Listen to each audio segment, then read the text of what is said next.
네, 여러분들 안녕하세요. 시사타파의 심층분석. 오늘 주제는 민주당 중심의 민주진보연합 비례 주도권 싸움이 시작됐다. 그 다음에 한동훈의 운동권 청산이 먹히지 않는 이유, 이 주제로 오늘 말씀을 좀 드릴게요. 제 방송을 한 최근에 보신 분들은 지금 민주진보연합 비례 이재명 당대표가 발표를 하시고 이제 민주당이 주도를 하겠다. 그게 골자입니다. 그냥 신선하지 않죠. 왜? 듣던 거니까. 그렇죠? 여기저기서 오늘 제가 아침에 뉴스 공장을 보는데 우리 김어준 총수가 좀 뻘쭘하나 봐요. 병립형 주장하다가 갑자기 이재명 당대표가 연동형으로 간다라고 했더니 병립형 주장했던 사람들이 아마 오늘 되게 뻘쭘하는 정청래 의원님이랑 오늘 나와서 얘기하는 거를 제가 들었어요. 근데 여러분들은 지금 돌아가는 게 이미 다 알고 있던 내용 아니에요? 그쵸? 여러분들은 저거 신선하지 않은데 아마 제가 계속 이렇게 가야지 산다. 이게 가장 옳은 길이다라고 얘기해서 여러분들은 아마 우리가 진작부터 그렇게 가자라고 얘기한 건데 그렇잖아요? 우리가 진작부터 가자라고 얘기한 거고 민주당 중심으로 가자까지 우리가 다 얘기해서 여러분들이 아마 그 방송을 볼 때 아마 여러분들은 좀 진작 우리가 그렇게 주장했던 내용인데 아마 별로 여러분들은 뭐 이재명 당대표가 갑자기 바꿨다 이렇게 생각 안 할 거예요. 그쵸? 아마 기억이 없대요. 그러니까 내가 오늘 처음으로 내가 정청래 의원과 김어준 총수와 20년 만에 다른 곳을 본다는 얘기를 했었어요. 그렇죠? 여러분들 기억나세요? 여태까지 무언에 말을 안 해도 늘 정청래 의원님이나 김어준 총수나 우리는 늘 민주진영의 승리를 위해서 한 곳만 보고 갔는데 제 말 저번에 기억하시죠? 이상하게 이번에는 다른 곳을 보고 있다. 제가 다른 곳을 보고 있다. 그래서 내가 이해할 수가 없다. 제가 이상하게 왜 이번만큼은 나랑 다른 곳을 보지? 내가 잘못 보는 것인가? 그는 맞지 않다라고 제가 말씀을 드렸는데 아마 오늘 뉴스공장을 시청하면서 우리 시사타파 뉴스 회원 여러분들은 아마 이거 진작 그렇게 했어야지 아마 그런 생각이 좀 들었을 거예요. 그렇죠? 그래서 아마 여러분들도 아마 오늘 정청래 의원님이랑 김어준 총수랑 좀 뻘쭘한 그런 얘기들이 좀 웃겼는데 먼저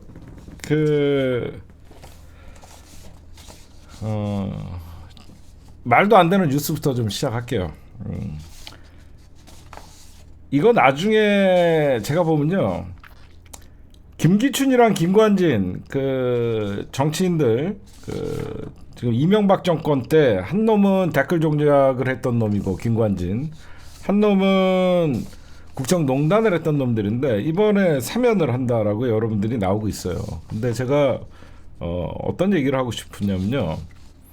이거 사면을 사전에 공지하면 됩니까? 그래요?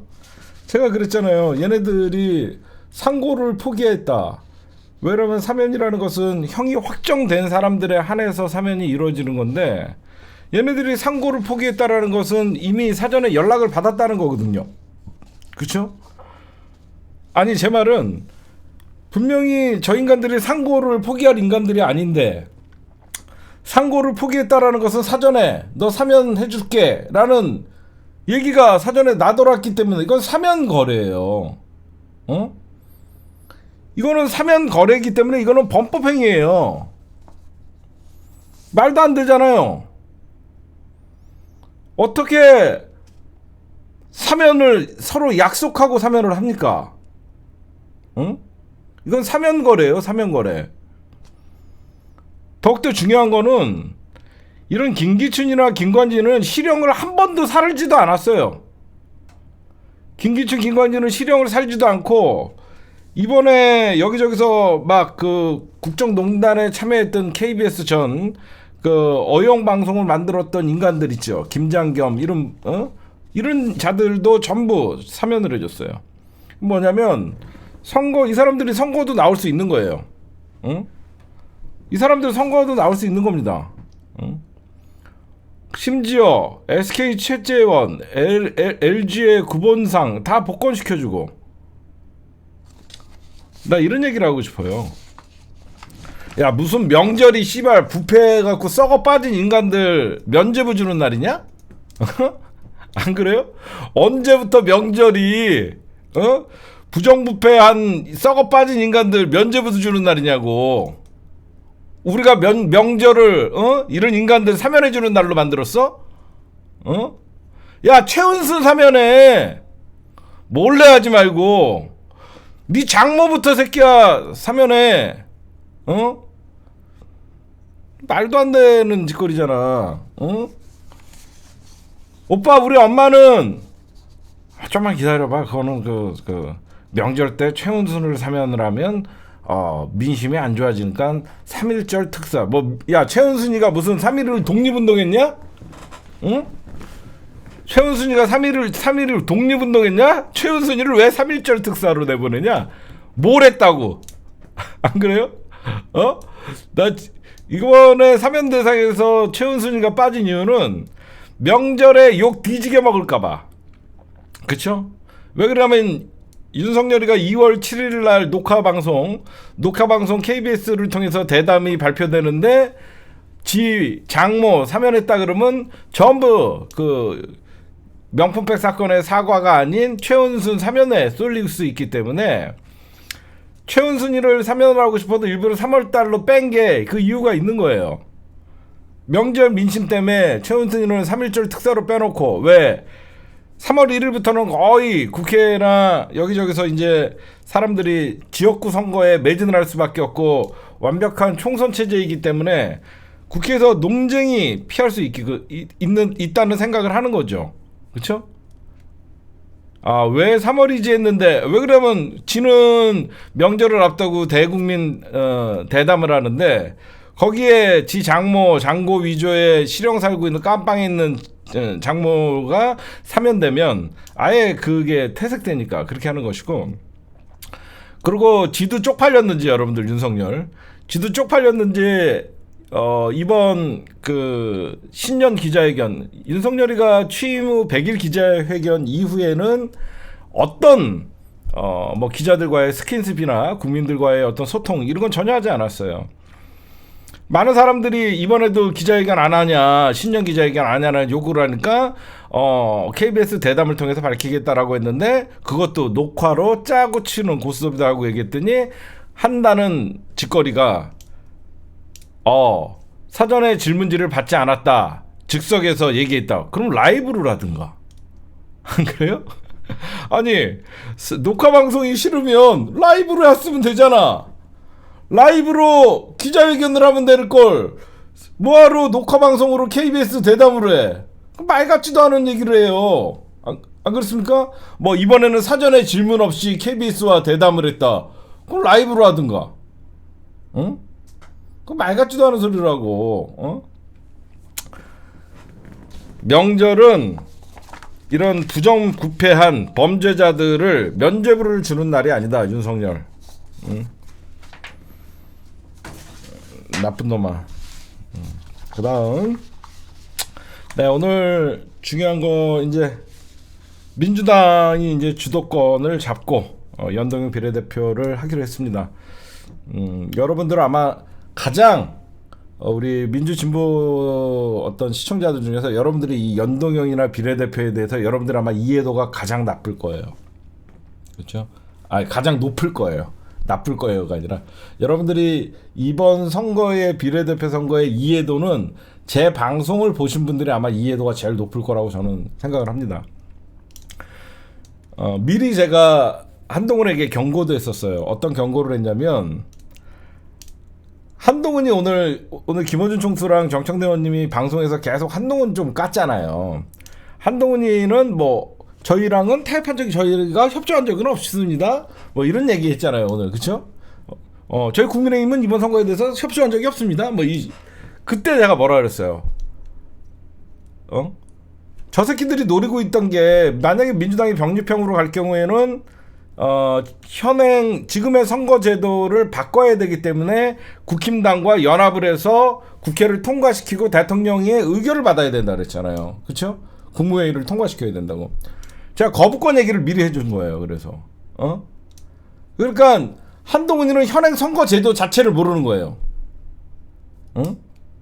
그렇죠? 여러분들 무슨 말인지 알아요? 한동훈이는 현행 선거 제도 자체에 이해도가 없는 거예요.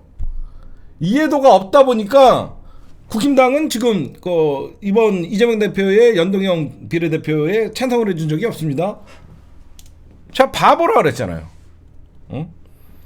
그래서 제가 뭐라 그랬냐, 이게 윤석열이가 마치 민주당과 국힘당이 손을 잡고 병립형 권역별로 만약에 선거제도가 가면 윤석열이 이거는 선거제도 퇴행이다라고 하면서 거부권을 행사하면 민주당은 민주 진보 세력에게도 완전 한 방 먹는 거고 갈 데가 없다. 거부권이 위험하다라고 얘기해서 그냥 기존에 있던 선거제도로 가면 된다라고 제가 거기까지 설명을 해줬어요. 그렇죠? 그래갖고 아마 오늘 어제 한동훈이가 이재명 당대표의 기자회견이 끝나자마자 그런 발언을 할 때 아마 여러분들은 다 웃었을 거예요. 이 등신아, 그래서 니들이랑 손 안 잡고 기존에 있던 선거제도로 간다는 거야. 여러분들이 다 제가 미리미리 다 말씀을 드렸어요. 그러니까 선거법 자체를 몰라요. 지금은 한동훈이나 국힘당이 선거제도에 합의를 해주거나 이런 건 필요가 없는 거예요. 민주당이 기존에 있던 대로 그냥 가는 겁니다. 그렇죠? 그래갖고 그런 것도 제가 여러분들에게 말씀을 드렸어요. 그러면 제가 여러분들에게 말씀드리고 싶은 것은, 제가 어제도 잠깐 말씀드렸는데 이 소수 정당을 모아서 민주진보개혁 대연합을 만든다는 게 쉽지가 않아요. 정말 쉽지가 않아요. 각자 주장하는 것들이 다르고, 현재 나오는 안에 보면요, 소수 정당에게 1번부터 10번까지 주고, 지난 더불어시민당 같이 나머지를 이제 11번부터 민주당이 전부 차지하겠다. 이런 안이 가장 센 것 같아요. 이런 안이 제일 우선적으로 나오는 것 같아요. 민주당이 뭐 최소 양보를 해도 요 정도까지는 저는 받아도 된다고 생각해요. 마음 같아서는 민주당이 1번부터 15번까지 하고 나머지를 주다. 그거는 제 개인적인 생각이고, 1번부터 10번까지 민주당이 소수 정당을 위해서 배려를 하고, 왜 그러냐면 지난 2020년 선거와 이번 선거가 뭐가 다르냐면요, 여러분들. 2020년 선거는 준연동형이라는 이름을 붙여갖고 30석에다가는 이렇게 셀러리 캡이라는 걸 씌워놨었어요. 30석은 의무적으로 배정을 할 수 있게끔. 근데 이번에는 47석이 전부 연동형이에요. 아니, 47석이 전부 연동형이라서 민주당이 11번부터까지 해도 만약에 27번까지 민주시장에서 당선이 되면 민주당이 17석을 오히려 갖고 올 수 있어요. 오히려 민주당이 지난 준연동형이라 그래갖고 지난번에는 30석을 셀러리 캡이라는 걸 딱 씌워놔갖고 연동형 숫자가 그렇게 많지가 않았었어요. 근데 지금은 47석을 전부 나눠먹기라는 거죠.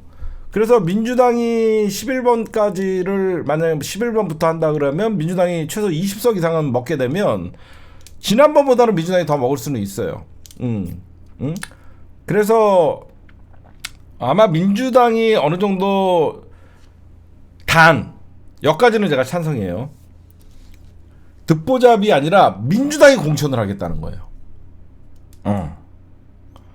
제가 여기까지는 양보할 수 있어요. 민주당이 11번부터 뒤에까지 간다 그러면 지난번보다 연동형 비례대표의 비례대표 선거 의석수가 늘어나기 때문에 그러니까 조건을 잘 걸어야 된다는 거야. 제 말이 뭐냐면 민주당 주도로 이제 민주당이 통합 비례 정당을 구성을 하면 당연히 민주당이 여러분들 검증도 하고, 검증 그다음에 공천 민주당이 하는 거죠.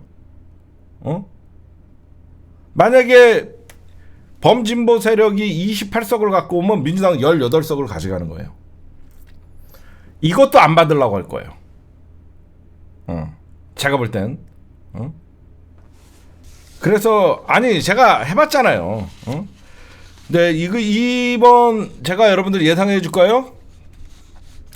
이번 선거에 지금부터는 여러분들 제가 말씀하는 거는 기존에 있던 소수 정당들을 머리에서 지워보세요.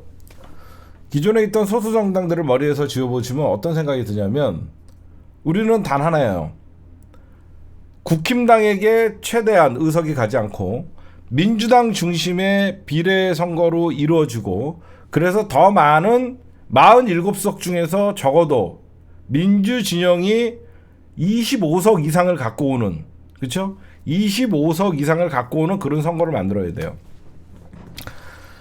제 눈에는 이미 어떻게 진행될 건지 좀 보여요. 뭐냐면 이 선거에 그러니까 민주당의 가장 민주진보 대연합의 성공과 실패는 어디에 달려 있냐면 녹색정의당이에요. 지금 녹색정의당을 참여시키냐 아니냐가 이번에 민주당이 비례선거에 어떤 명분과 실리를 얻을 수 있는 그겁니다. 왜 그러냐면 우리가 지금 정의당이 너무너무 싫어갖고 민주당이 앞번호 받자고 했죠. 우리가 정의당이 너무너무 싫어갖고 앞번호 받자고 했습니다. 근데 여러분들 지난번 2020년에도 녹색당과 정의당이 더불어 시민당과 접촉을 해봤어요. 말이 안 통했었어요. 근데 왜 이번에는 좀 다르냐면 결국은 이렇게 되면 어떻게 되냐,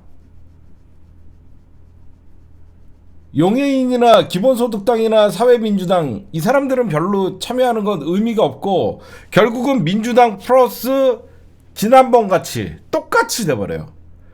그냥 용해인 하나 사회민주당 하나 이런 애들 들어와 봐야 별 의미가 없어요.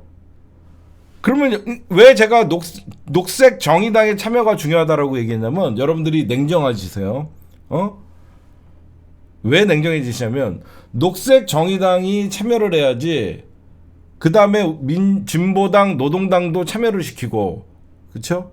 그러면 어떻게 되냐면 지역구 선거에 단일화를 할 수가 있어요. 지역구 선거에 단일화를 이룰 수가 있어요. 녹색 정의당이 참여를 안 하면 또다시 민주 시민사회 세력과 민주당 중심에 이게 또 갈라집니다. 여러분들이 생각하는 녹색 정의당은 우리 민주당 지지자로서는 굉장히 화가 나고 분노스럽죠. 그러나 이번 냉정하게 생각하시라고. 이재명 당대표의 통큰 민주진보 대연합의 비례정당이 만들어지려면 녹색 정의당이 참여를 하면 사실상 용해인의 기본소득당이나 사회민주당이나 저런 떨거지 열린민주당의 저런 애들은 의미가 별로 퇴색을 해요. 그쵸? 용해인 같은 애들이 또 비례로 지네가 지분 챙기려고 하는 건 저는 용서 못해요. 용해인은 불출마 선언을 해야 돼요. 그렇잖아요. 지는 뭔데 맨날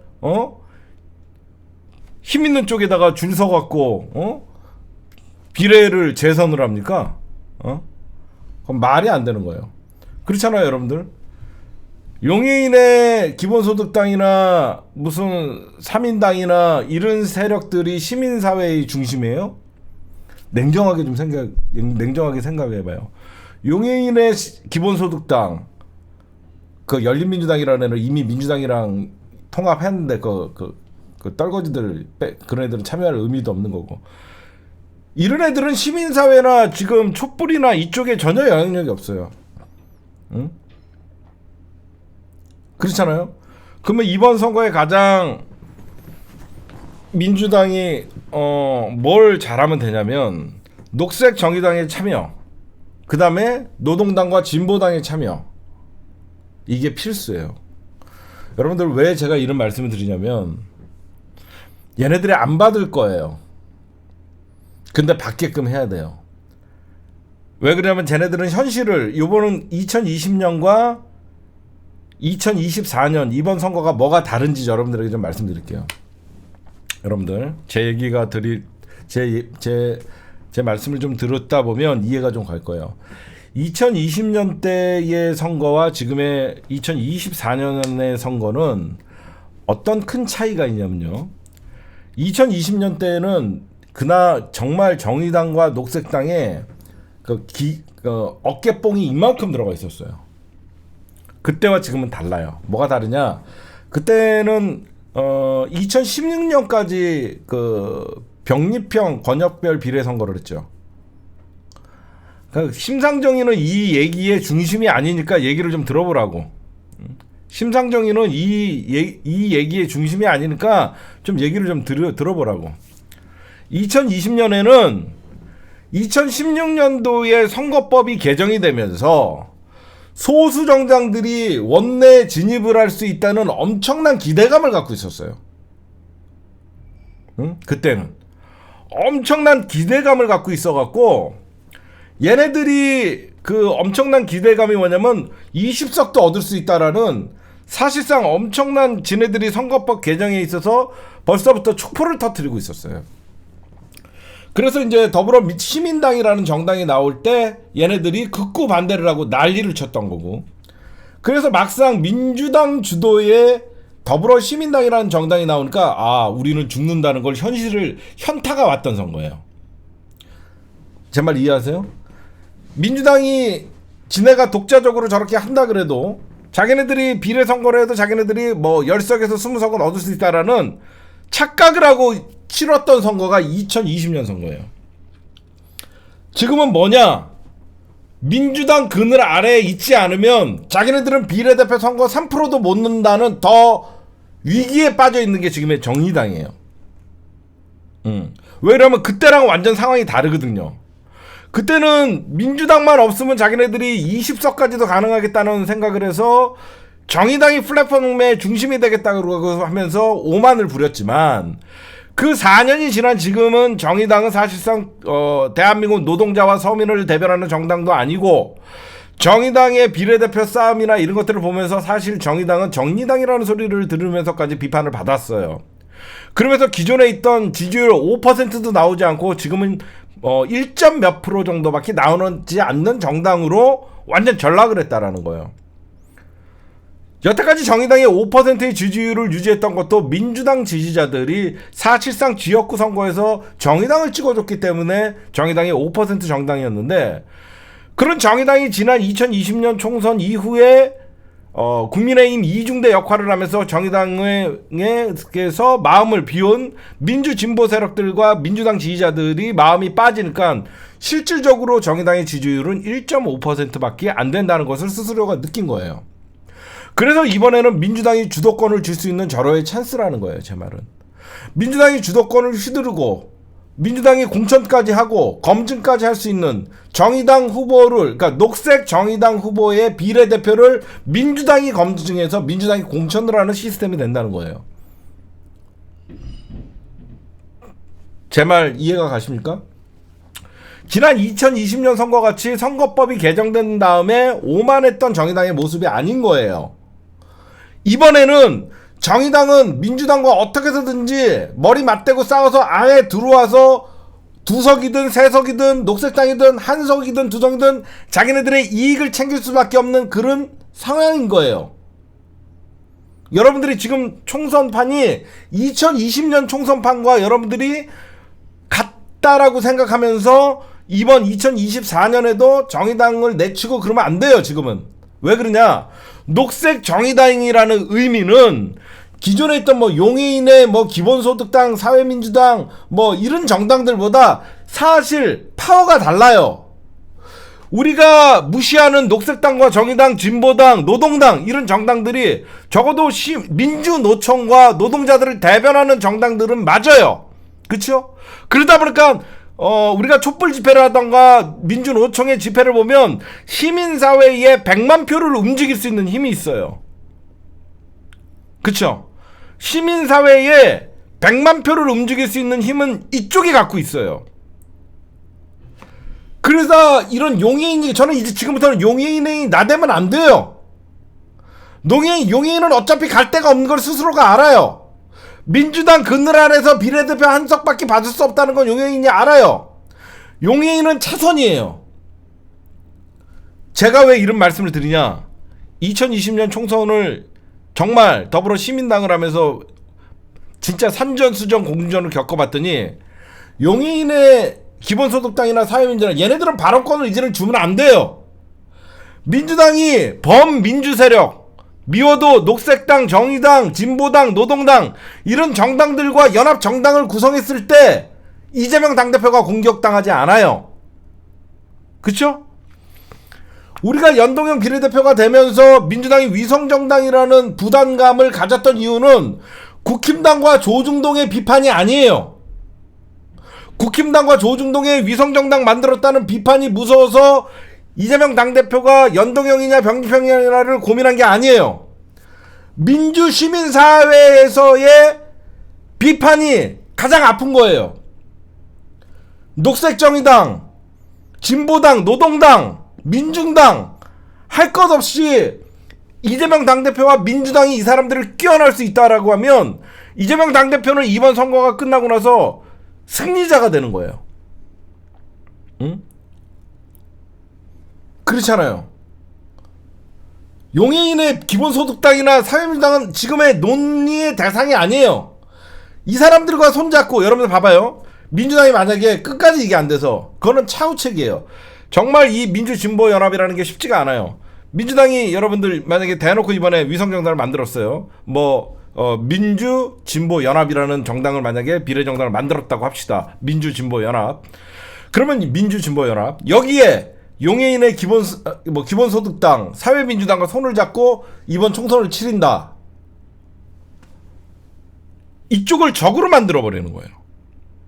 그렇죠? 어떻게 보면 시민사회 세력들을 적으로 만들면서 이쪽은 그냥 명분이라서 위성정당의 꼼수라는 소리를 오히려 이쪽에서 안 들을 수가 없어요. 그러면 결국 더불어시민당과 그 당시에 기본소득당 그때는 편법이었어요. 그럼 똑같은 거예요. 응? 그래서 진짜 이번에 비례대연합은 민주당이 1번부터 10번까지는 정의당, 녹색당, 진보당 니들 알아서 해라. 용해인 사실 용해인의 기본소득당 이런 정당은 참여하려면 참여해라가 돼야 돼요. 모든 어떻게 보면 1번부터 10번까지의 권한을 이쪽 시민사회가 논의를 할 수 있는 장을 만들어주고 그런 검증이나 공천은 민주당이 하겠다라고 나가야 돼요. 처음부터 민주당이 기본소득당과 사회민주당과 손을 잡고 니네들 안 따라오면 이쪽이랑 갈 거야 라고 하면 안 돼요. 무슨 말씀인지 아시겠어요? 처음부터 녹색정의당, 진보당, 노동당 니네들이 안 가면 우리는 기본소득당, 사회민주당이랑 갈 거야. 이러면 지역구 선거에서 망합니다. 이렇게 가면 지역구 연동형 비례대표를 하는 의미가 없어지는 거예요. 이렇게 할 바에는 그냥 병립형으로 갔어야죠. 왜 그러면 이게 민주당이 녹색정의당이나 진보당이나 민주당을 끼안기가 좋은 절호의 찬스냐? 그들이 현타가 왔거든요. 어디서 현타가 왔냐? 강서구청장 재보궐선거를 해봤다니 적어도 늘 지역구 선거를 해도 3% 이상을 득표를 하던 정의당이 심지어 노동당이나 진보당한테 지는 현실이 나왔어요. 그쵸? 실질적으로 정의당은 사실상 사라지는 정당이 돼버린 거예요. 응? 이제 자기네들은 단독으로 3%가 안 나오는 정당임을 스스로들이 자각을 한 거야, 다. 녹색당이 스스로 3%가 나올까? 안 나옵니다. 정의당이 총선에서 스스로가 총선을 하면 3%가 나올까? 안 나옵니다. 진보당이 3%가 나올까? 오히려 정의당보다는 진보당이 더 지지를 받는 게 사실이에요. 과거에는 정의당 하면 우리는 5%에서 10%까지 지지를 얻는다는 자만감이 있었지만 실질적으로 지난 4년 21대 총선을 겪으면서 민주 진보 시민사회 세력들의 배신이 결국은 민주당 지지자들이 떠나가면서 이쪽은 3% 자력으로 3% 낼 수 있는 정당이 없어졌어요. 그래서 결국은 자기네들끼리 다 합쳐봐야 2석 3석 싸움할 바에 민주당이 1번부터 10번까지 지금 그런 얘기가 나오고 있어요. 아직 확정된 건 아니지만 민주당이 1번부터 10번까지 배려를 해준다 그러면 이 안에 들어가서 본인들의 지분을 챙기는 게 더 낫다라는 생각이 나올 수가 있어요. 왜 그러면 명분도 있고 그게 윤석열 퇴진 연합 검사 독재 청산 비례 연합이 되면 그게 가능하다는 거예요. 제가 왜 이런 얘기를 하냐면 아마 여러분들이 정치를 조금 크게 보면 우리가 1번부터 10번까지 양보를 하는 게 정의당이 이뻐서 양보하는 것도 아니고 노동당이 이뻐서 양보하는 것도 아니고 진보당이 이뻐서 양보하는 것도 아닙니다.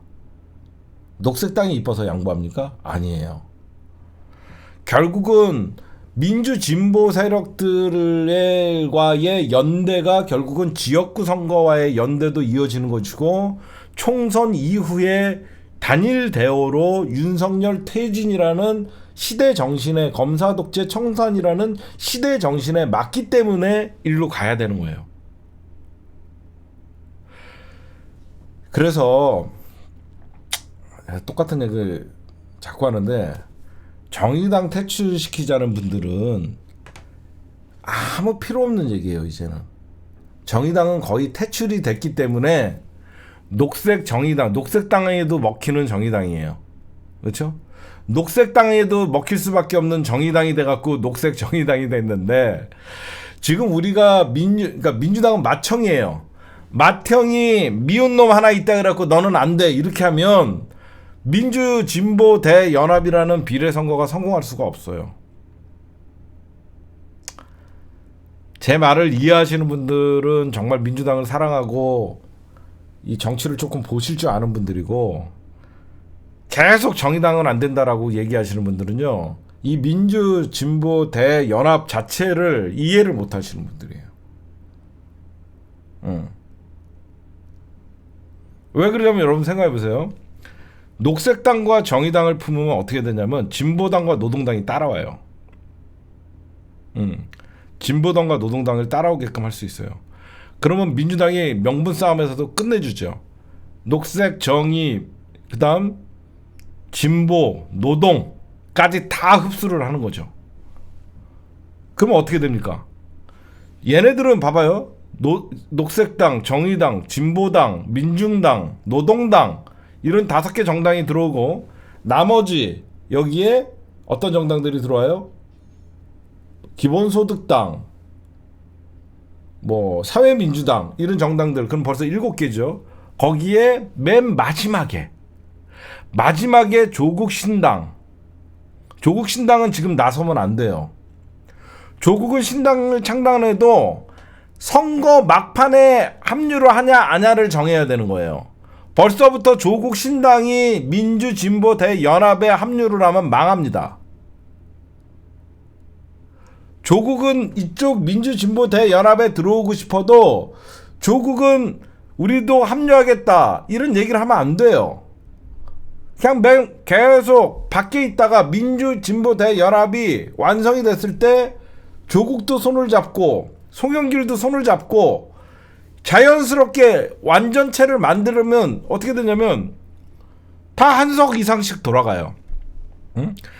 민주주의 1번부터 10번까지라는 어떤 틀을 만들어놨는데 정의당이 우리도 5석은 가져가야 됩니다 이런 지랄을 했다가 따기를 한 대 때려버리면 되는 거고 못 들어오거든. 그쵸?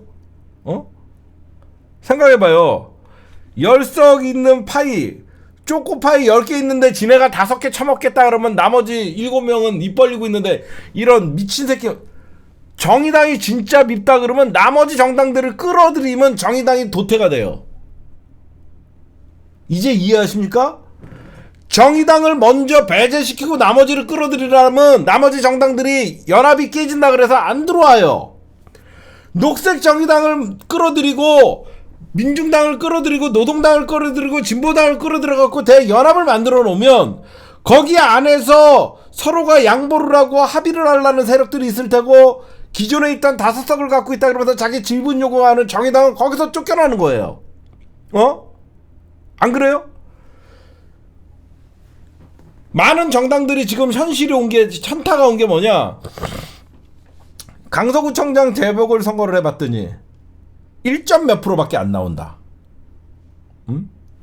강서구청장 재보궐선거를 했더니 자체적으로 민주진보 세력이라고 하면 민주당의 힘, 그러니까 민주당의 큰 그늘이 없는 이상 자기네들은 자체적으로 3% 못 낸다는 걸 다 알아요 이제. 맞아요. 정의당은 이뻐서 참여시키는 게 아니라 전략상 정의당이 들어오냐 안 들어오냐. 왜? 정의당은 이제 녹색당과 정의당이 한 식구가 됐고, 봐봐요. 녹색당과 정의당 얘네 한 식구예요. 녹색당과 정의당의 라이벌이 누굽니까? 진보당과 노동당이에요. 그렇죠? 진보당과 노동당은 녹색당과 정의당의 라이벌이에요. 거기에 진보당, 노동당, 민중당을 합류를 시키면 이쪽 안에서 자기네들이 교통정리를 하는 거예요. 응? 그 대신 민주당은 1번부터 11번부터 민주당이 얻겠다. 왜? 지난번 같이 민주 진보가 갈라져도 민주당이 17석을 그러니까 그 당시에 더불어시민당이 얻었는데, 민주 진보 대연합을 하면 최소 27석은 가져가요. 제가 보면 최소 27석이 가능해요. 국힘당 저쪽 한 20석 주고 나머지 27석을 갖고 오면, 민주당은 지난번에 1번부터 10번까지 양보를 하고 해봐야 7석을 갖고 왔거든요. 비례의석에서. 이번에는 민주진보 대연합을 만들기만 잘하면 민주당이 11번부터 27번까지만 먹으면 17석을 갖고 와요.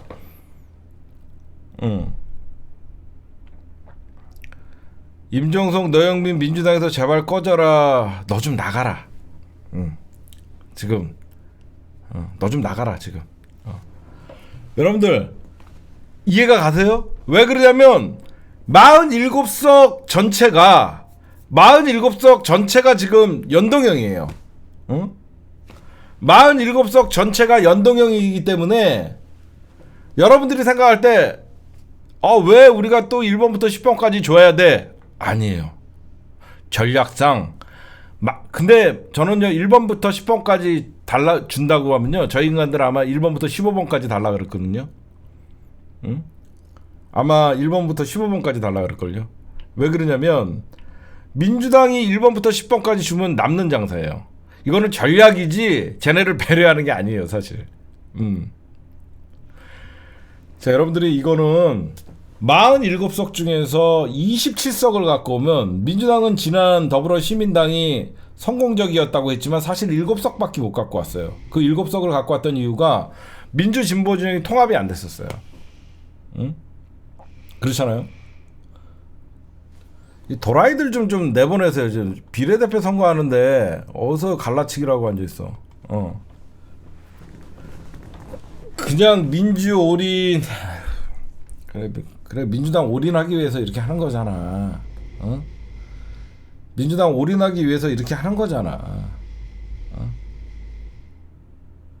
민주당 올인하기 위해서, 정치는 적어도 이재명은 대통령이 돼야 되는 사람이기 때문에 명분이 있어야 되잖아. 그렇죠? 정치는 이재명 당대표가 왜 연동형을 선택했냐? 시민사회를 배제를 하면서 국힘당과 손을 잡고 자기가 대선 후보가 되겠다는 말을 할 수가 없거든요. 그렇죠? 여러분들 잘 보셔요. 정리를 해드릴게요.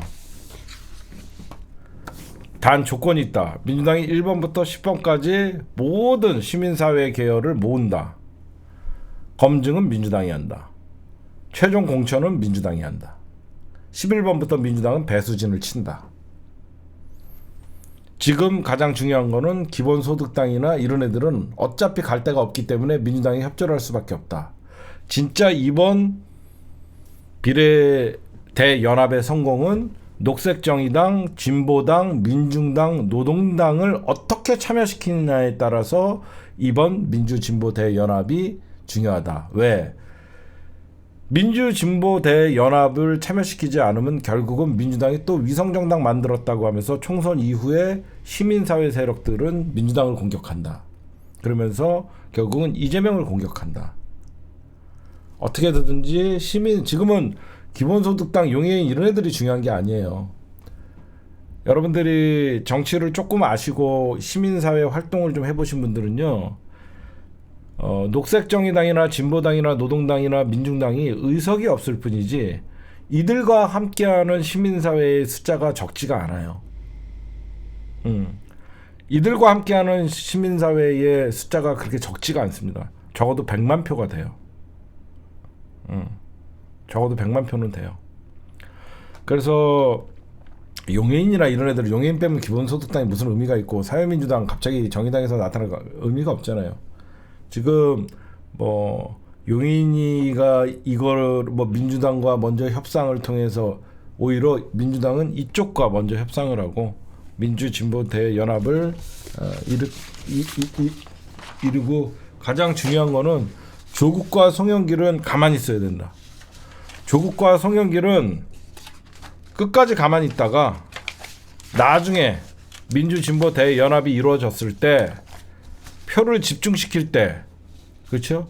표를 집중해야 될 때 조국 신당이 참여를 하고 이렇게 해야 된다. 맨 마지막에.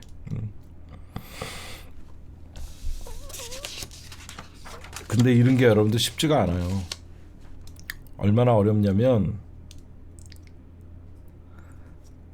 뭐 처음에 비례연합정당을 제안한 용해인이 이제 비례연합이 되기로 했으니까 용해인은 여러분들 잊으면 돼요. 무슨 비례로 재선을 하려고 이런 애들은 여러분들이 있고, 진짜 이재명 당대표가 대통령이 되려 그러면 저런 심상정 같이 심술 부리는 애들에게 지지를 받아야 돼요. 지난 대선에도 심상정이가 80만 표를 가져갔잖아요. 그래서 이재명 당대표는 이 시민사회 노동계를 사실상 아군으로 만들면서 이번 비례 정당을 이끌어 나가야 돼요. 그래야만 대통령이 돼요. 그래서 이거는 민주당이 단호해야 됩니다. 근데 민주당이 다행인 게 서두에서도 설명했듯이 2020년대에 정의당과 노동당과 시민사회가 현타가 왔어요. 민주당 없이는 자기네들은 3% 못 얻는다는 걸 알았기 때문에 민주당이 주도권을 잡을 수 있는 절호의 기회라는 거예요. 민주당이 주도권을 잡을 수 있는 절호의 기회라는 거예요, 여러분들. 그쵸? 한번 혼났잖아. 민주당 없이 완전 우리는 얻을 수 없다는 걸 한번 혼났잖아. 혼났기 때문에 이번에는 민주당이 어떤 주도권을 갖고 야권 비례 대연합을 한다 그러면 협상력에서 민주당이 이제 끌려다닐 필요가 없다라는 거예요. 민주당이 끌려다닐 필요도 없고, 오늘 그래서 여러분들 민주당이 이재명 당대표가 이번에 연동형 비례대표로 간다라고 했더니 민주당의 의원들이 만장일치로 의총에서 만장일치로 통과됐다라는 건 뭘 의미하냐면 민주당의 내분을 막았다가 가장 중요한 거예요. 그렇죠? 만약에 병립형으로 갔다라고 했으면 거의 민주당 반으로 쪼개질 뻔했어요. 이재명 당대표가 연동형을 선택하면서 민주당에서 선거제도가 만장일치로 통과가 돼서 사실상 총선을 앞두고 더 이상 민주당에서는 탈당이나 분열을 할 수 있는 명분이 없어진 거죠. 지금 생각해봐요. 만약에 병립형으로 갔다 그러면 이재명의 퇴행 정치를 비판하면서 공천을 받지 못한 자들이 탈당을 할 수가 있는데, 자기네들이 만장일치로 이번 총선의 어떤 그 선거제도를 만장일치로 통과시켰기 때문에 이번에 공천 과정에서 어떤 잡음이 있거나 공천 과정에서 불만이 있다 그래도 이 사람들이 탈당할 명분이 없어졌다는 거죠. 여기서 더 중요한 건 뭐냐면, 이제는 저는 진짜 여러분들 알잖아, 실무를 어떻게 가는지.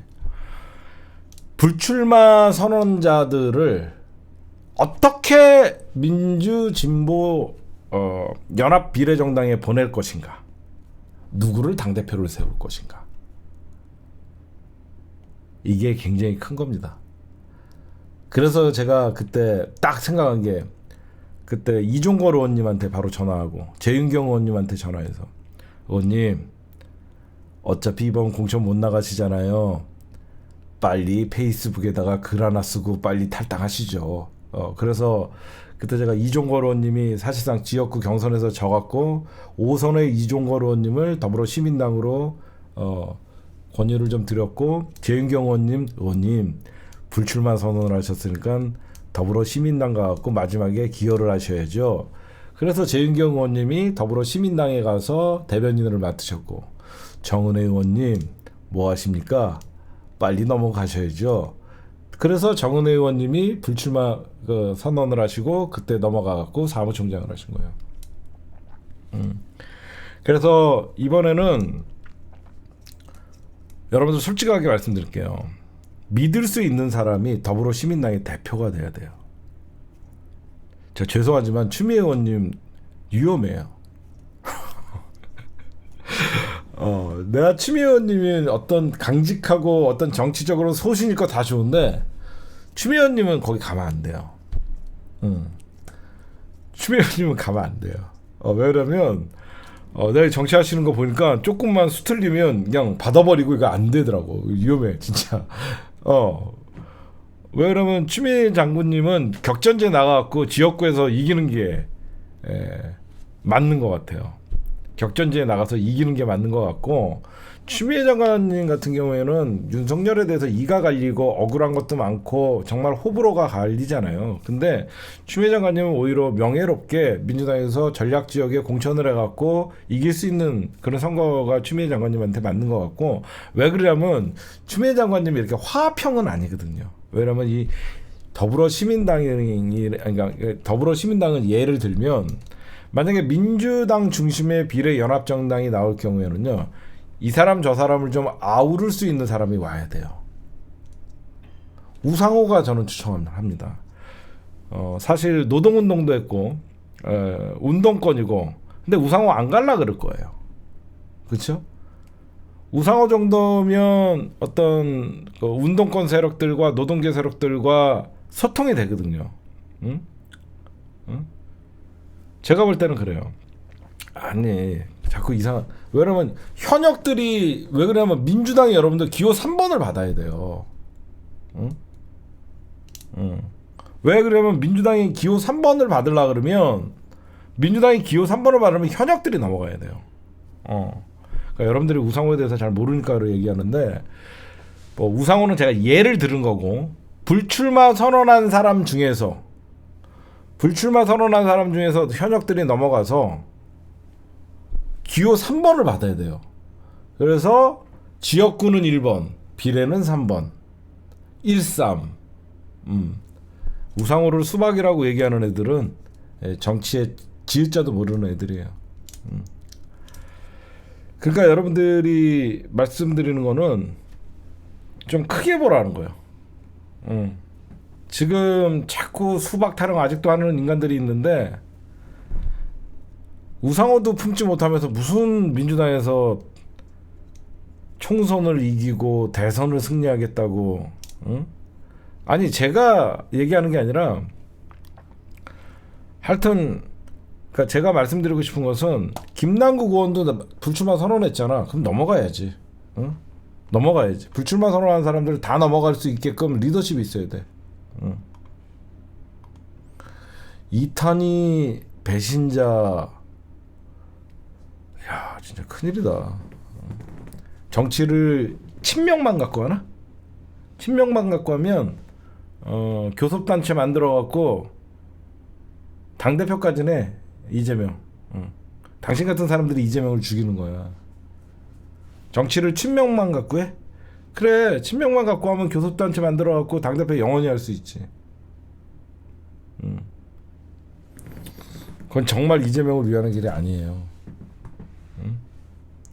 자, 그러니까 하여튼 뭐 누구 호불호를 떠나서 민주당 현재 현역 불출마자들이 한 10명 되나?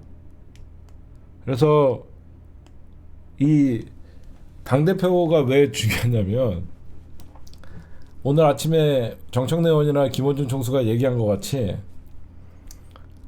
나중에 딴 생각하면 안 되는 사람 절대 안 됩니다. 제가 여러분들 겪어봤잖아요.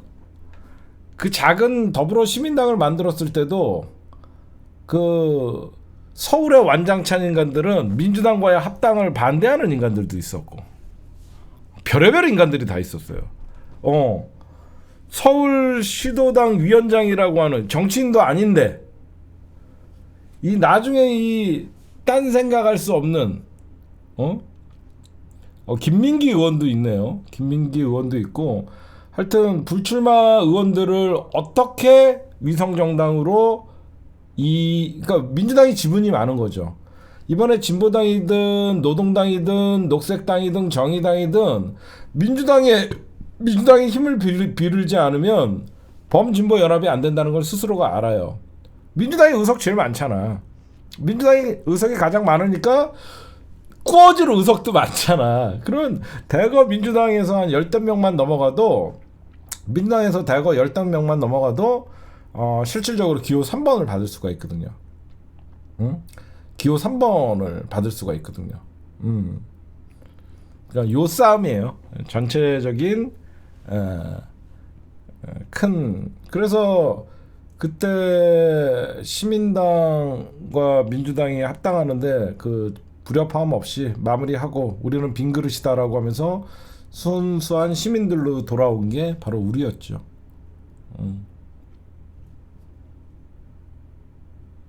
알겠죠? 그러니까 여러분들 벌써부터 예단을 해갖고 누군 된다, 누군 안 된다 이렇게 하지 말자고. 내 말은. 누군 된다, 누군 안 된다. 정의당 죽어. 정의당은 전략이에요. 녹색당과 정의당이 합당을 한 이상 전략상 민주당이 이 시민사회 세력들을 포함시키는 게 이재명의 선곡이잖아요. 그렇죠? 우리가 무슨 정의당, 녹색당, 민중당, 뭐 진보당, 노동당 이런 정당들이 이뻐갖고 같이 하자는 거 아니잖아요. 정치는 명분도 있어야 되고 시민사회에 대해서 이재명 당대표가 통큰 맏형 역할을 할 때 사실상 총선 이후에 윤석열 퇴진이라는 단일 대우로 갈 수 있다라는 것이죠. 그리고 그게 잘 돼야지 지역구 선거에서도 민주당과 소수 정당들이 단일화가 이루어지고 가장 중요한 거예요. 제가 왜 이렇게 녹색당, 정의당, 진보당, 노동당 이런 정당들을 제가 자꾸 언급을 하냐면 이 정당들을 품지 않으면 이 연동형 비례대표라는 의미가 퇴색을 해버리고 결국은 지역구 선거에서 경쟁구도로 갈 수밖에 없다라는 거예요. 우리가 지역구 선거에서 경쟁구도보다는 야권 비례 통합을 통해서 지역구 선거에서도 지역구도 통합을 해서 단일화를 해서 국힘당과 1대1 구도로 가야만 민주당이 유리하다는 거죠.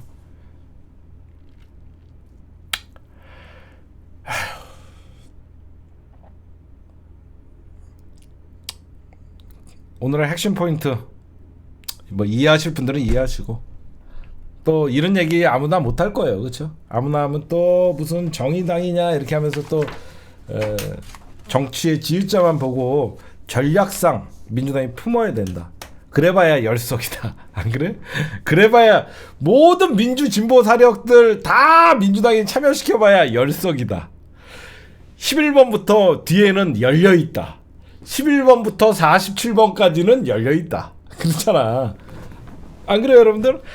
앞에는 갇혀있고 11번부터 47번까지는 열려있다. 그래서 우리가 얼마든지 민주 진보 시민사회력들이 합치면 이쪽은 무한대다.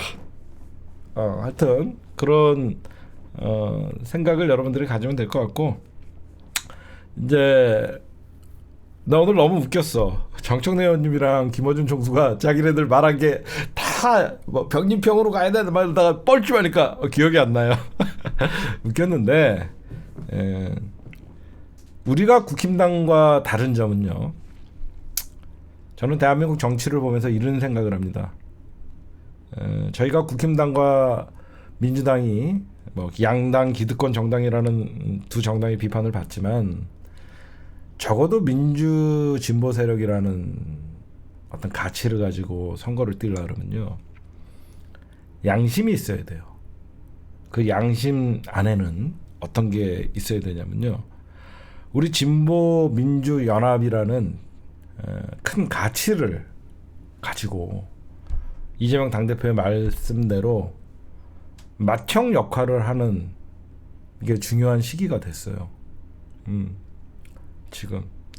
그래서 여러분들이 자꾸 2020년 때 선거와 지금을 좀 비교하는데 완전 달라졌어요. 2020년은 2016년도 병립형 선거에서 2020년 연동형으로 바뀌었기 때문에 이 소수 정당들이 원내 교섭단체까지 이루려는 꿈을 더불어 시민당이 만들어면서 좌절시켰다 그러면서 모든 원망이 민주당으로 왔지만 그 이후에 이제 정의당과 소수 정당들이 민주당을 비판을 하고 국힘당과 야합을 하면서 사실상 국힘당 이중대 노릇을 할 때 사실상 소수 정당에다가 표를 줬던 민주당 지지자들이 싹 빠지니까 자기네들이 현타가 왔죠. 1점 몇 %밖에 안 되는 스스로 자력으로 3% 넘는 정당이 없다라는 걸 스스로 느꼈기 때문에 민주당이 이번에는 주도권을 가지고 어떤 민주 진보 대연합이라는 정당을 만들 수 있는 기회가 오는 것이고요. 그래서 민주당은 어떻게 보면 한 고비 넘겼고 이제 굉장히 진보 통합이라는 건 쉽지가 않습니다. 그렇죠? 당내 통합도 어려운데 어떻게 진보 대연합을 이룰 수가 있겠습니까? 안 그래요? 당내 통합도 힘들어 죽겠는데 어떻게 더 센 놈들과 어떤 진보 대연합을 여러분들 마음같이 척척척 그걸 이뤄낼 수가 있겠냐고요. 안 그래요? 쉽지 않을 거예요. 쉽지 않지만 민주당이 끝까지 노력해서 진보 대연합을 이룬다 그러면요, 그게 전부 민주당의 자산이 됩니다. 그게 민주당의 자산이 되는 것이고, 우리가 봐야 될 건 총선 이후에 대한민국이라는 새로운 어떤 정치 구도와 대한민국의 시대 정신, 그거를 봐야 돼요. 그래서 여러분들이 정말 부탁 하나 하는데, 누군 된다 누군 안 돼, 임종석 노영민 아웃, 고민정 아웃, 이런 거는 이제 총선 60여일 남았는데 지금 그게 중요한 거 아니잖아요. 여러분들이 마음에 들지 않는 사람들은 경선에서 얼마든지 여러분들이 투표로 날려야지, 여기저기 다니면서 친문 친명 갈라치기 하는 그런 발언들은 선거에 1도 도움이 안 되잖아요. 그렇죠? 선거에 1도 도움이 안 되는, 이 방 가서 고민정 아웃, 저 방 가서 임종석 아웃, 그냥 마음에 안 들면 선거에서 우리가 날릴 사람들 다 알면 거기에서 여러분들이 그런 사람들이 과연 민주당 당원들일까? 그런 생각을 합니다. 그렇죠? 저는 그런 생각을 해요. 민주당에서 고민정이 반명이라는, 그러니까 비명이라는 이유만으로 고민정도 품지 못하는, 고민정 얄밉지 하는 짓이, 이재명 당대표 얘기하면 옆에서 딴지 걸고, 밉지만 고민정도 품지 못하면서 이번에 무슨 선거를 치르겠냐고, 우상호도 품지 못하면서 무슨 선거를 치를 거냐고, 이탄희도 품지 못하면서 무슨 이탄희 죽여, 배신자, 이런 얘기를 하면서 무슨 민주진보 대연합을 이루냐고, 당내에서 조금만 마음에 안 들어도 죽여라고 얘기하는 그런 사람들이 어떻게 정당이 다른 사람들을 품고 이번 선거를 이룰 거냐고요. 그건 아니다. 선거 때만큼은 우리의 주적은 윤석열과 국민의힘이라는 거를 여러분들이 다시 한번 머릿속에 좀 생각을 해주시고, 이런 얘기하면 또 개총수 수박새끼 욕해도 어쩔 수 없어요. 나는 민주당의 승리는 이게 맞으니까. 저는 민주당의 승리를 가기 위해서는, 그렇잖아, 어떻게 모두가 친명으로 선거를 치를 수가 있겠습니까? 저런 이낙연이나 대놓고 이상민, 이낙연, 김종민, 이원욱 이런 새끼들 조응천 나간 게 얼마나 다행이에요. 이런 놈들 나가주는으로써 우리가 얼마나 지금 스트레스가 안 받습니까? 이낙연 나가면서 사실상 김종민, 이상민, 이런 놈들만 여태까지 대놓고 이재명 물러나가라고 했던 새끼들 다 나가고, 그러니까 대놓고 지금 이재명 물러나가라는 사람은 없잖아요. 안 그래요? 대놓고 이재명 대표 물러나가라는 사람 없으면 이 정도는 우리가 어떻게든지 융합하고 통합해갖고 다 같이 으쌰으쌰 해갖고 국민의힘과 싸울 생각해야지. 아직도 저 새끼가 남았어. 저번에 저 새끼가 이재명에게 나가라 그랬던 새끼야. 아직도 저 새끼 남았어. 저 새끼 죽여. 이게 뭐가 도움이 되냐? 응? 이낙연은 정말 큰일을 했어요. 이낙연이 나가면서 민주당에 덩파리 청소까지 싹 해주고 나갔잖아. 그렇죠? 민주당의 덩파리 청소까지 싹 해주고 나갔잖아. 응? 저는 몰라, 이런 얘기하고 맨날 그러다 보니까 구독자도 떨어지고 그러는데, 저는 누구보다도 민주당을 사랑하지만 저는 국힘당이 너무너무 싫어서 저는 민주당의 비명계보다 저는 미우나 고우나, 저는 아직도 그런 생각을 해요. 민주당의 비명이 이번에 경선에서 이기더라도 저는 국힘당과 붙으면 당연히 찍을 거예요. 저는 그게 민주진보의 가치라고 생각합니다. 대한민국의 주적은 국민의힘이고, 모든 정치가 이렇게 후퇴가 되고 국민들이 이렇게 이념적으로 갈라지는 것은 정권을 잡으면 안 되는 놈들이 정권을 잡았기 때문에 국민들이 이렇게 어려운 삶을 살고 있다라고 생각해요. 모르겠어요. 또 뭐 그다음에 여러분들 시간이 없으니까 축구 봐야 되니까 잠깐만 조금 할게요. 이번 선거가 이제 민주당이 이재명 당대표가 국힘당의 뒤통수를 딱 친 거예요. 국힘당의 뒤통수를 딱 친 건데 어떤 중요한 게 있냐면요. 진짜 싸움이 어디서 일어나냐면 국힘당도 위성정당을 만들죠. 그렇죠? 국힘당도 위성정당을 만들 거 아니야. 국힘당은 단 한 번도 정치를 해본 세력들이 없어. 윤석열이나 한동훈은 현재의 선거법 제도 자체를 내가 보니까 이해를 못해. 어떤 싸움이 일어나냐면 국민의 미래라는 위성정당에 어떤 놈이 대표로 가고 어떤 사람들이 비례 공천을 주냐에 따라서 여기가 개싸움이 일어나요. 여기가 난장판이 될 겁니다. 무슨 말씀인지 아시겠어요? 국민의 미래라는 위성정당에 윤석열과 용화대나 검핵과는 이쪽에서 비례로 꽂으려고 할 텐데 그러면 과거에 국힘당의 정치 세력들이 대놓고 비례 공천을 하는 저걸 가만두겠냐고. 저쪽은 개싸움 난다. 그리고 누구를 국민의 미래의 대표를 보낼 거냐. 여기도 잘못 보냈다가는 제2의 한성교가 나온다. 그치?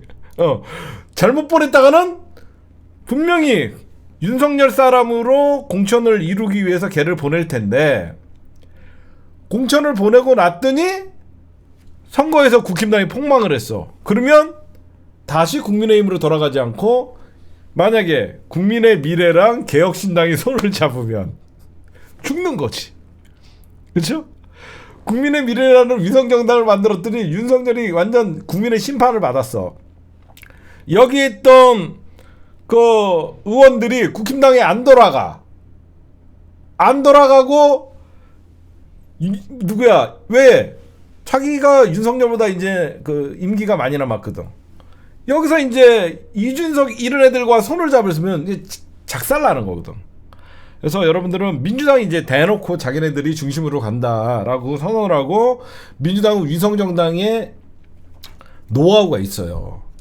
엄청난 노하우가 있습니다. 그래서 지금 여러분들도 국민의힘의 위성정당인 국민의 미래정당이 누구를 새 지도부를 할 것이냐. 또 윤핵관이 들어가 갖고 새 지도부. 만약에 이런데 장제원이 갈 수도 있겠고 이제 불출마 선언 한 애들 누군가가 갔겠죠. 응? 누군가가 장제원을 과연 윤석열이가 믿을 것이냐. 그 뒤통수 잘 치는 장제원 불출마. 그러니까 내가 볼 때는 장제원이가 유력해요. 안 그래요? 제가 보면 국민의힘 위성정당에 유력한 사람은 장제원이거든요. 처음 윤핵관이었고 불출마를 선언을 했고 장제원이가 만약에 넘어갔는데 총선이 끝나니까 어때? 다시 한번 생각해봐야 되겠습니다. 지금. 야 재원아, 너 빨리 국민의힘으로 안 들어와? 반말하지 마십시오. 지금 반말하지 마십시오. 제가 위원장입니다. 반말하지 마십시오. 이러다가 들이받고 안 그래? 그러면 이 새끼 봐라. 그러면 딱 저쪽에서 선 긋고. 응? 왜냐면 장제원을 압박을 하면 야 씨발 버스 불러. 이번엔 900대 불러. 그러면 또 싸움 나고. 그래서 어떻게 될 것이냐. 이쪽도 만만치가 않다. 여러분들이 생각해봐도 국힘당 비례는 어떻게 가? 과연 기존에 있던 정치 세력들이 윤핵관이 전부 왜 그러면 비례도 한 15석에서 20석은 나오잖아요. 10석에서 15석 정도는 나오잖아. 안정적으로 국민의힘도. 그럼 누가 봐도 야 검사 출신들 1번부터 15번까지 주면 가만 두겠냐고. 가만 안 있겠죠. 그렇죠? 1번부터 15번까지 위성정당에 사람을 꼽아야 되는데 주겠냐고. 난리가 나죠. 그런 것도 여러분들이 보셔야 되고. 이왕 늦은 거 축구 한 5분 정도 패스하고 얘기할게요. 이번 총선은요 여러분들 잘 생각해 요거만 하고 마무리 지을게요. 근데 오늘 지금 한동훈이가 계속 지금 국힘당의 이번 총선 프레임은 뭐냐면요. 이거 여러분들이 총선은 프레임 전쟁이라고 제가 늘 말씀드리잖아요. 왜 총선은 프레임 전쟁이냐면 국힘당이 지금 한동훈이나 윤석열이나 어떤 조중동이나 얘네들이 프레임을 잡은 게 운동권 청산이에요. 그렇죠? 운동권 청산이에요. 근데 운동권 청산이 왜 안 통하냐?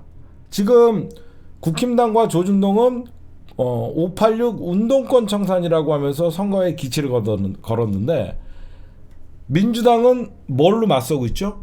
지금 선거는 운동권 청산 대 검사 독재 청산을 붙은 거예요. 우리가 프레임 전쟁에서 이기고 가는 거예요. 저쪽은 운동권 청산을 아무리 시대 정신으로 얘기해봐야 야 지금이 어떤 시대인데 아직도 운동권 타령이야 이게 되지만 검사 독재 청산이라는 시대적 요구는요 현실이에요. 그렇죠? 검사 독재는 현실로 일어나는 일이고 운동권 청산이라는 것은 지금이 언젠데 운동권 청산을 얘기하지? 이거는 사람들한테 와닿지가 않는 거예요. 거기에 운동권 청산이 먹히지 않는 이유가 뭐냐면 바로 서울의 봄이라는 영화가 젊은 층이 1300만이라는 엄청난 관객 수를 동원하다 보니까 서울의 봄에 어떻게 보면 국민의 5명 중에 1명이 4명 중에 1명이 서울의 봄을 봤어요. 그 영화는 뭐죠? 전두환의 독재 정부가 정권을 잡으면서 사실상 대한민국이라는 슬픈 과거사란 말이에요. 저런 독재 정부를 이겨내고 시민사회와 노동운동 그리고 민주화 운동의 결과가 지금의 대한민국이라는 21세기의 민주정부, 그러니까 민주정부가 아니라 지금은 독재정부죠. 민주국가가 탄생을 한 거거든요. 그러니까 사람들이 봐도 운동권 청산은 먹히지가 않는 거죠.